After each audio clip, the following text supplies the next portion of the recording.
Hello, welcome to Rauta, and this is Cherry doing yet another episode of Underground Trio here on the channel. This time all these three releases are black metal of various parts of the world, as the true Underground Trio episode style, I'll go from worst to best according to my own opinion.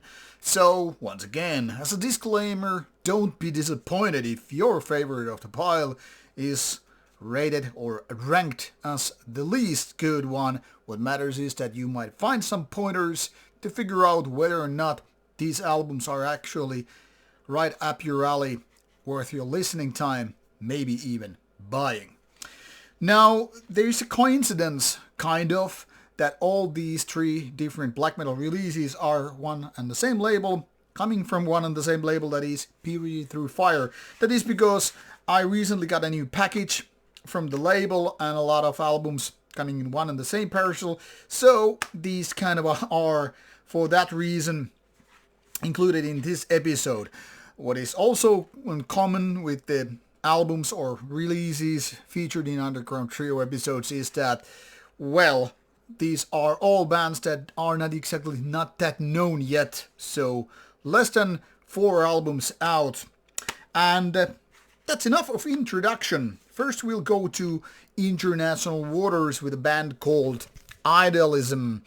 Now this has a strong name, Philosophize with a hammer, which is of course Friedrich Nietzsche, German philosopher title, and then you have this powerful cover image with skeletal beings with weapons. Idealism also sounds like a strong name for a band, so I'm actually, or was actually, expecting some kind of a intolerant, strong, war metal-like approach with violence and, I don't know, some level of aggression. Comes with a nice looking digipack. This is actually way more, I hate to say it, but way more lame than what I was expecting. So once again we come to the very fact that sometimes people are, well, usually people are not disappointed with whatever they're getting, but more with their own expectations. Maybe if I was expecting something else, I wouldn't be that disappointed with this one.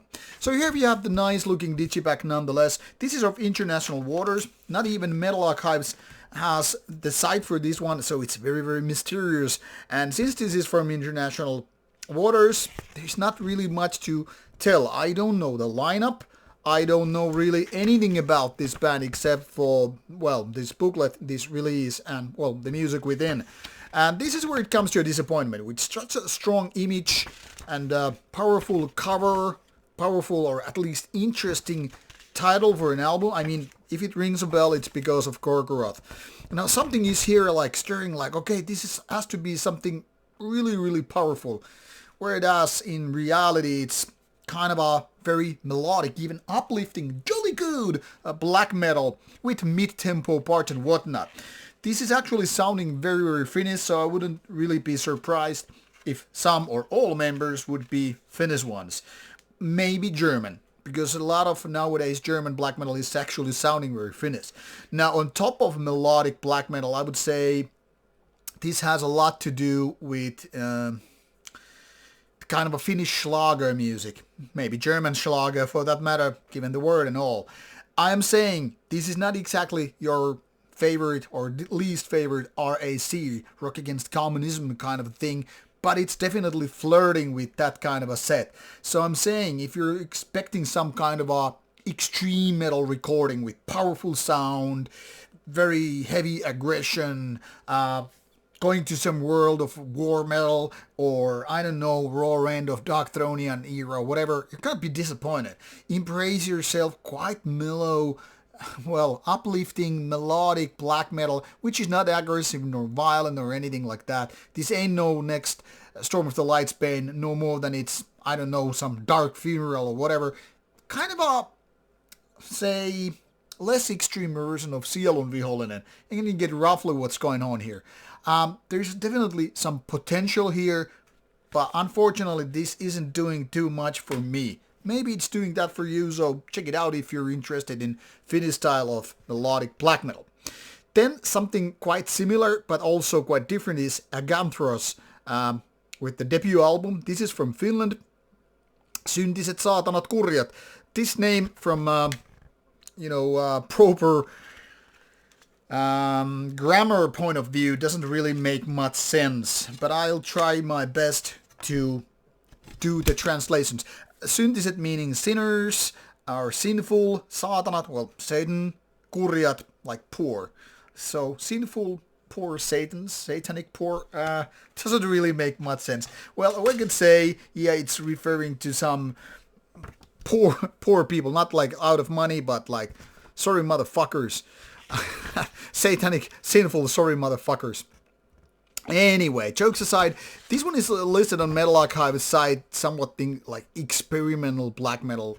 I don't know if this is really experimental. I'm more like saying this is organic sounding, slow-paced, mid-tempo, at best, kind of a black metal, which is flirting a tad bit with the rather folkier approach. And that starts... Now, where did the zoom go? This is partially related to the introduction of the album, which actually reminds me of Vermilia, a Finnish folk black metal vocalist or artist. But it is clean, nice female vocals, and then you start having those more raspy vocals, kind of a shrieky, screamy style, coming out with melodic riffing and that. But because this is more slow or mid-tempo, it's almost like doom black in a way, with a little bit of a folk in the mix. That makes this rather, not unique, rather uncommon, because there is no aggression as such with the tempo. There is no violence, there is no strong, powerful presence, but more like, okay, let's lean back a bit, where other bands like Marduk go fast forward with their tanks and jet fighters and machine gun fire. This is more like, I don't know, I'm gonna hit you with a slingshot, if I can, because I'm relaxing way too much. And now, if I'm implying a little bit of sweet leaf green kind of relaxation, you're not too far off from that sentiment. I doubt the band is meaning that, but I'm definitely getting the vibe here, and as such, well, this is not for everybody. If you're looking for some kind of raw end of things, you're in the wrong direction. This is more about the kind of a doom black metal feeling with very organic sound. That alone also kind of emphasizes the doom black metal feeling here. And then you have, of course, these Finnish vocals. This is, in a different way, potential, much like Idealism, but not there yet. I would say hone and polish more. But then again, if you're into some kind of organic sounding doom black, maybe that is all you need. So check it out, the debut album. Then last but not least, we go to Norway with Hjemsøkt, which is something like haunted in English, I guess. Mystikk och mørke, which is like mystic and dark, or something like that. This is technically speaking almost like MCD with some 24 minutes and a few tracks. And also a debut release by this Norwegian band. I would like to say this is kind of a bedroom black metal vibe, because the main instrumental guy here, this is only two people in the band, it seems, vocalist and the one doing this misanthropisk sort metal, or misanthropic sword metal, black metal, ethereal or something. The main man of the band is, it seems, taking care of all the instruments, all the songwriting, everything else except the vocals. The funny thing here is this guy has half a dozen other bands doing already black metal, which puts this two in the box called side projects. An endless amount of side projects coming from this one and the same guy, which is not bad if the music is good, and this is pretty good actually. The thing here is, this is kind of a black metal with folk stuff. I mean, acoustic guitars and the certain kind of early Ulver vibe to it. Think of Bergtat, and you're roughly there, but also different. A very, very 1990s feeling to it. The atmosphere is like straight stolen from the early 90s, and that's what the songwriting is doing. The production is not too heavy. I mean, it's not the most grim either, but it's roughly there. So you get the very, very 1990s vibe. And then there are these powerful, screamy vocals, which are not exactly Satyr level powerful, but I like them. They're kind of a raw. Not Nocturno Cult of Darkthrone either, but definitely the better side of things. Now, what makes this curious is, because of the band member has a lot of other projects, is this more like leftover riffs riffs that couldn't really fit in the box of the other bands. I'm only thinking because when you have multiple bands, especially from the same genre, we're not talking about like one death metal band, one thrash metal band, one heavy metal band, one black metal band, but like multiple black metal bands. I'm thinking like, if you have all those other bands which are older, what is this getting? The leftover ones, the ones that didn't really fit the other bill or whatever. I don't know. I'm just thinking this could be better. Now it is actually pretty good. It's definitely on the decent side of things. Just something that is missing. Maybe it's the catchiness, maybe it's the memorability. But then again, this is the first release, so who knows where this band will go after a couple of more of albums. Now, don't expect the next classic one, but something potential. Much like the two previous ones, this is pretty much on the more melodic side of things, but definitely more grim, even if more folky as well as those two. But best on the pile, nonetheless, so check it out. This is from Norway, so you know what to do. So here we have 3 different styles, all more or less melodic, all still somewhat different. Doomy, go for this one, Doom Black. Go for super melodic, jolly good melodic, whatever, Schlager influenced black metal, there you have it, and then this Norwegian one. Off you go, links are provided in the description box. I hope you enjoy some of them, and if you don't blame me, blame your parents. Oh, just kidding. See you with the next episode of Underground Trio in a few days. Bye bye.